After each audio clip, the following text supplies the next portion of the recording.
do minério de ferro, então, começaram a subir forte lá na Bolsa de Singapura. Agora vamos chamar o nosso primeiro convidado de hoje para comentar essas e outras notícias que estão movimentando o mercado, João Abdouni, analista CNPI na Levante. Muito boa tarde, João, e bem-vindo ao closing aqui da BMC. Tudo ótimo, tudo ótimo. João, vamos lá. Muitas notícias hoje, notícias interessantes vindo do mercado, notícias macroeconômicas também. Então, eu começaria te perguntando uma primeira análise.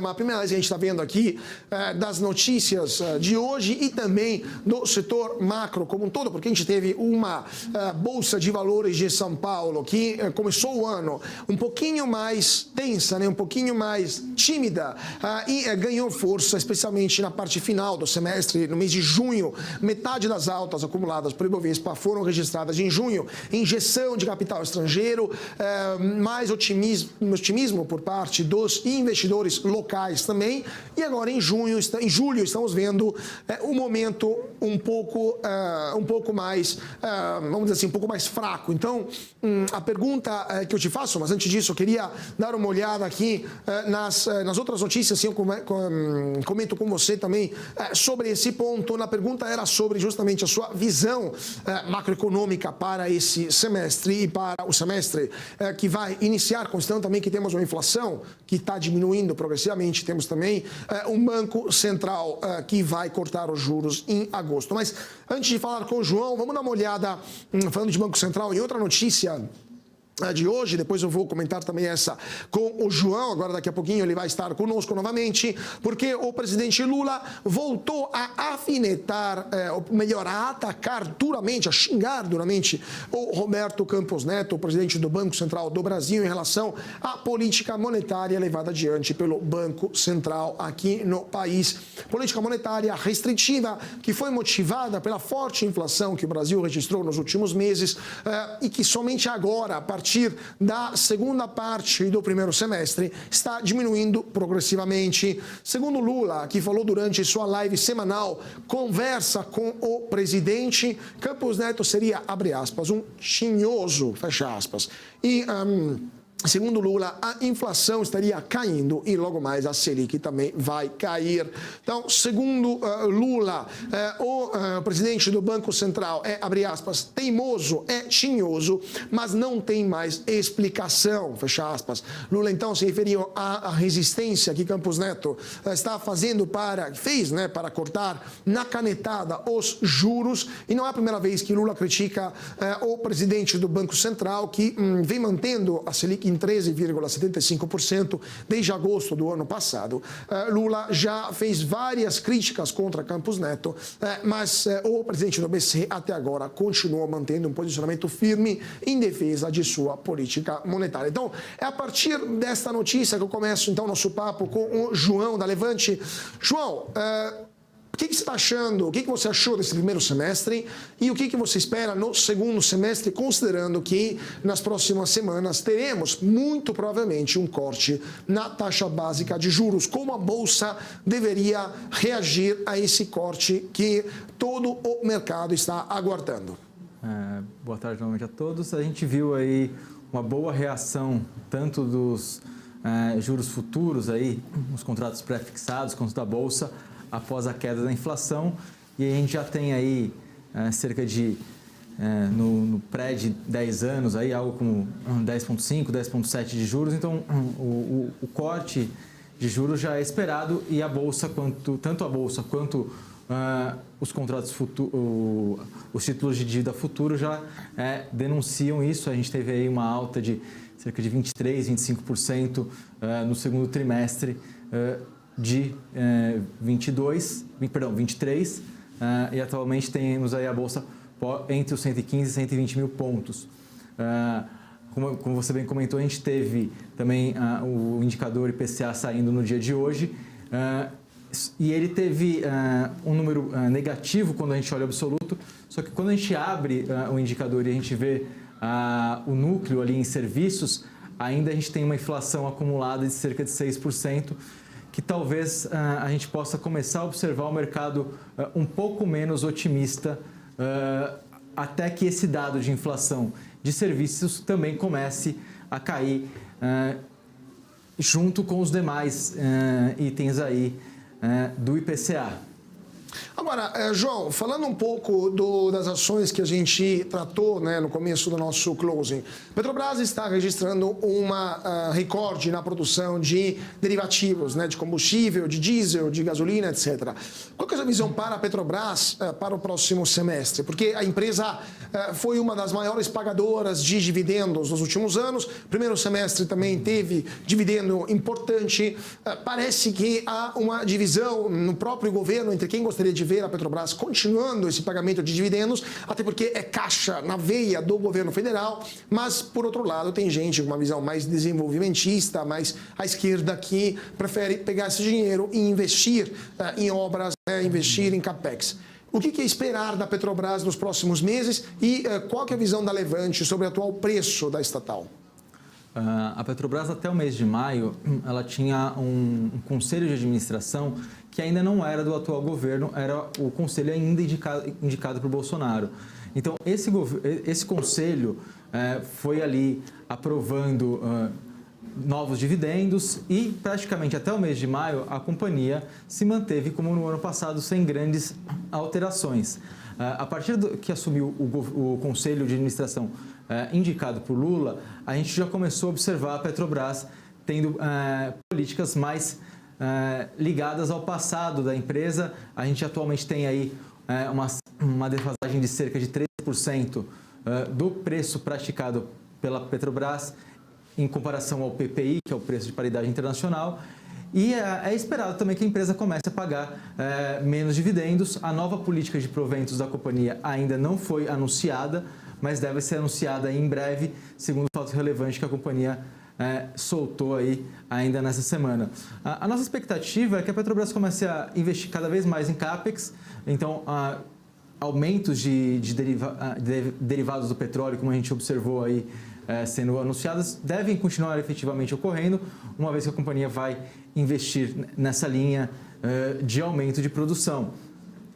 Isso vai aumentar o CAPEX, vai reduzir aí o excedente de caixa que a companhia tem distribuído para os acionistas. Então, nossa expectativa é que os generosos dividendos da Petrobras sejam cada vez menores. Não digo que vão ser baixos, assim, pelo menos nos primeiros 6 meses, mas a tendência é que a gente observe a empresa convergindo para algo que foi mais parecido nos 2 primeiros mandatos do Lula. O yield da Petrobras naquele período médio foi de 6%, que é algo que a gente espera que aconteça aí nessa faixa de preço. A gente tem recomendação neutra para a Petrobras e não temos uma visão otimista, principalmente com o papel próximo aos R$30.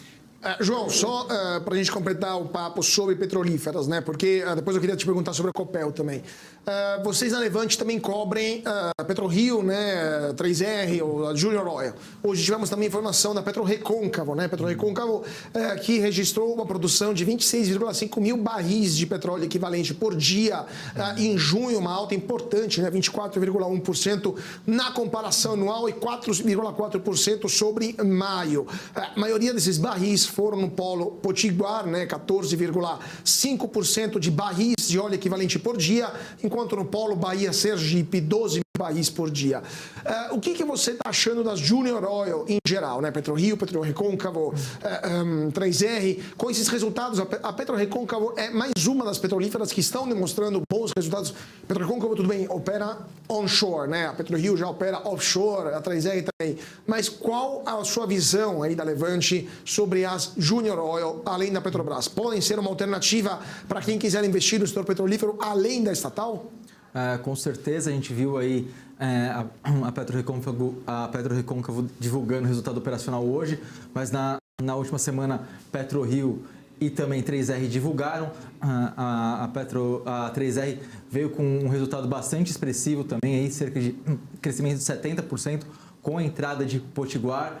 Os resultados operacionais da Prio também foram bons. Então, as três estão divulgando nesse mês resultados operacionais acima dos meses anteriores, que é justamente o que a gente espera ver aí dessas companhias que estão aí terminando de concluir a chamada fase de M&A, né? Quando elas compraram uma série de ativos, majoritariamente das vendas da Petrobras dos últimos anos. Agora as empresas estão entrando numa atividade mais de revitalização desses campos que foram adquiridos. E a gente observou nesse primeiro semestre uma preferência muito grande dos investidores pela Petrobras e a gente espera observar agora o chamado rotation. A gente já vem observando aí nesse mês esse rotation de volta para a Junior Oil. O preço do petróleo também vem subindo, bem como os níveis de produção da Junior Oil. Os dois fatores são favoráveis para a Junior, uma vez que o petróleo ali na casa dos 70, 75 dólares ajuda mais a Petrobras porque reduz o risco de intervenção. À medida que o preço do petróleo vai subindo, isso fica cada vez mais favorável para os investidores que preferem as empresas de menor porte do setor. Perfeito, João. Então fica com a gente porque já voltamos a falar sobre esse e outros assuntos, mas vamos para um rápido intervalo, 2 minutinhos e voltamos. Levante Corp para entender um pouco melhor o que está acontecendo no mercado brasileiro e internacional. Não saia daí, voltamos já já.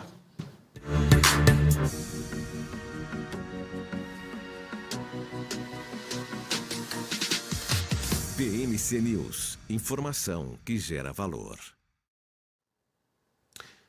E de volta para o nosso closing aqui na BMC. Muito boa tarde para você que está se sintonizando agora. Nesse momento, 4 horas e 36 minutos, terça-feira de luta para o Ibovespa. Temos um principal índice da Bolsa de Valores de São Paulo que está caindo nesse momento 0,27% aos 117.629 pontos. Como você está vendo aqui atrás de mim, tudo no vermelhinho. Dia de luta para a Bolsa Brasileira. Gol a pior do dia, menos 6,05%, Gol derretendo há 2 dias após a mudança indicada pelo Goldman Sachs, que passou de recomendação de compra para neutra. Mercado não gostou e está vendendo Gol. Temos a Minerva que está perdendo 4,32%, Melius 3,63% de queda nesse momento. Por outro lado, a melhor do dia, IRB 4,13% de alta, Vale 3,51% e PetroRio 2,76%. Dólar, por sua vez, cai 0,53%, R$ 4,86. Boa notícia para quem está decidindo ir de férias para a Europa. Parece que a Faria Lima inteira está na Europa nesse momento. Depois a turma se queixa de passagem cara demais.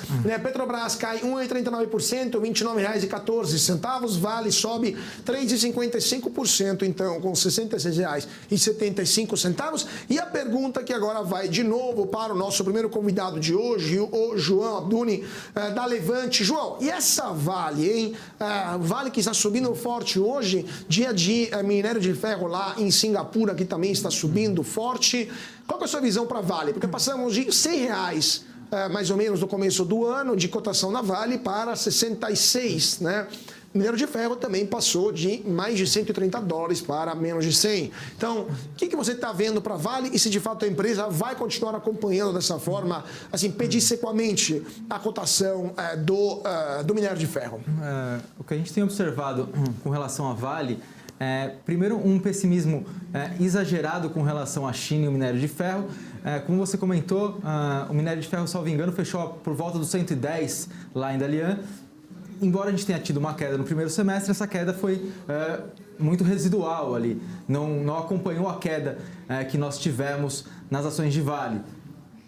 Então, a empresa deve ter mais um segundo trimestre aí de forte geração de caixa, já deve reportar aí os resultados operacionais no próximo dia 18. Outro ponto que parece que o mercado não está botando muita fé são nos negócios de base metals, né? A empresa espera aí triplicar a produção de cobre até 2030 e aumentar em 80% a produção de níquel, o que são negócios ligados à transição energética. baterias de carros elétricos, como os da Tesla, precisam muito de níquel e cobre. Então, empresas montadoras aí desses carros costumam fazer contratos de longo prazo com mineradoras como a Vale. Então, a Vale hoje tem dois negócios aí. O tradicional, pagador de dividendos, minério de ferro, que a curva longa do minério está aí está em 110 hoje, e em 2026 estaria em $80 a tonelada, o que com $1 a R$5 mais ou menos, que é o que a gente tem hoje. Para a Vale, esses níveis de minério de ferro entre os 80 e os 110 são muito bons e ela vai continuar gerando bastante caixa aí e vem com forte processo de recompra e distribuição de dividendos. Então a gente acredita que isso irá continuar e a empresa também deve expandir o seu negócio de energia renovável com os base metals, níquel e cobre. Então por isso a gente segue otimista na recuperação aí das ações da maior mineradora do nosso país. Mas, João, só para terminar, telegráfico, porque eu queria passar a falar de Copel também. Vale também foi uma das maiores dividendeiras, né, da Bolsa nos últimos 2, 3 anos. Você acha que esse volume de proventos distribuídos vai continuar também mesmo com essa recuperação? Ou estamos falando de projetos de longo prazo que vão dar uma rentabilidade só daqui a alguns anos para a Vale? A Vale tem aí tem na mesa propostas para vender 10% da operação de base metals por algo como 13 bilhões de reais, e o financiamento dessa nova linha de negócios deve vir por essa venda de parte dos ativos de base metals. O que ela, com o dinheiro que vem das operações de minério de ferro, a empresa tem optado por fazer recompra. Ela recomprou aí praticamente 20% das ações da companhia nos últimos 2 anos, e vem distribuindo aí na média cerca de 10, 11% contra o preço de tela em forma de proventos. Então a gente acredita que a companhia irá seguir distribuindo proventos com essa linha tradicional que todo mundo conhece, os 315 milhões de toneladas de minério de ferro que ela vende por ano, e irá partir para novos parceiros, como por exemplo a SAF, que é uma empresa da Arábia Saudita que aparentemente irá concluir o deal de compra de 10% dos base metals para fazer essa expansão, que são em 3 frentes. No norte do Brasil, através de Salobo 3, na operação do Canadá e na operação da Indonésia, onde a empresa deve ter esse projeto de expansão dos base metals. Então são 2 negócios que até aqui a empresa atuou de forma segregada. Um para recompra e dividendos e o outro para investimento com aparentemente os seus próprios recursos através de venda de share das operações. Perfeito, perfeito. Agora, último ponto que queria te perguntar, João, é a notícia do dia, ou seja, o fato que a Copel finalmente vai ser desestatizada, né, vai se tornar uma corporation. Qual que é a visão de vocês da Levante sobre a Copel, sobre essa operação, os poison pills colocados na mudança, né, de estatuto por parte da Assembleia, da Copel, e uma comparação também com outras elétricas que caíram na graça dos investidores, pessoas físicas, principalmente a Eletrobras, que muita gente adquiriu, né, adquiriu ações da Petrobras via FGTS. Então, o que você está achando da Copel, desse processo de privatização e uma comparação com a Eletrobras? Ontem foi aprovado lá na Assembleia do Conselho uma autorização para a empresa se capitalizar, né? Então ela deve passar a ser uma corporation, ou seja, uma empresa sem controle definido, aonde o acionista que tiver mais ações pode só ter 10%. A Poison Pill obriga, caso, salvo engano, o investidor que passar de 20%, ele vai ter que fazer uma oferta de compra de 100% pelo preço mais alto dos últimos 12 meses. Também tem uma Poison Pill ainda mais agressiva de 200% do preço de tela, caso algum investidor passar de 50%. São instrumentos que o governo do Paraná tem colocado ali para que a empresa não vá para a mão de um único sócio, e sim que ela fique como uma corporation. É um modelo razoavelmente parecido com o que foi feito na Eletrobras. Você vai ter ali a capitalização da empresa, esse dinheiro, parte dele pelo menos, irá para a compra do bônus de outorga ali. Você tem os principais ativos de geração de energia da companhia que devem ter o contrato de concessão estendido por mais 30 anos em troca desse bônus de outorga. A gente acha bastante interessante aí o investimento, e aí visando a bastante longo prazo, tanto para a Copel quanto para a Eletrobras, porque elas têm aí um valuation razoavelmente interessante, uma TIR, uma taxa interna de retorno aí entre 15% nesse momento, só que você tem uma série de desinvestimentos ou redução de custos de pessoal, entre outros, que deve elevar a rentabilidade das duas empresas. Então, a gente acredita que para o investidor que tem foco no longo prazo, tanto Copel quanto Eletrobras serão boas alternativas. É sempre bom lembrar que quem investiu no setor energético de utilidade pública no Brasil teve rendimentos mais elevados que o Ibovespa e que o CDI aí nos últimos pelo menos 20 anos. João, também eu não queria deixar passar a oportunidade de conversar com você sobre o setor de celulose. Estamos dando uma olhada aqui em Suzano e Klabin, né? Não sei se a gente pode comentar sobre as duas, né? Porque Klabin e Suzano são também duas das empresas mais dividendeiras, né? Do setor da Bolsa de Valores como um todo. Hoje Suzano está no 0-0. Estou dando uma olhada aqui, ela está tentando superar o território negativo, está por volta de 0,05% e Klabin está nesse momento a 0,69% de queda. Estou indo aqui no nosso Profit Analógica, mas Klabin acumula uma alta de 7,43% no ano e Suzano agora voltou em território positivo, 0,06%, então está lutando em todo o pregão, né, ao longo de todo o pregão, a Suzano para recuperar o território negativo, mas a Suzano, desde o começo do ano, perdeu 10% do seu valor, né? Então, o que você está achando? O que vocês da Levante estão achando dessas duas gigantes da produção de celulose, duas gigantes brasileiras, né, da produção de celulose? E vale a pena agora entrar em Suzano e em Klabin? A gente acredita que sim. A gente observa aí a Suzano como a maior produtora de celulose do mundo, aí, cerca de 30% da produção, são 10 bilhões de toneladas por ano que a companhia consegue produzir. Ela também tem um projeto chamado Cerrado, que vai entrar em 2025 ali no Mato Grosso. A empresa vai aumentar a capacidade em 25%, passando para 12,5 milhões de toneladas. A empresa deve aí gerar aí na casa de 5 bilhões de reais de caixa, perdão, 5 bilhões de dólares de caixa ao ano, aí, o que daria mais ou menos aí 20 a 25 bilhões de reais.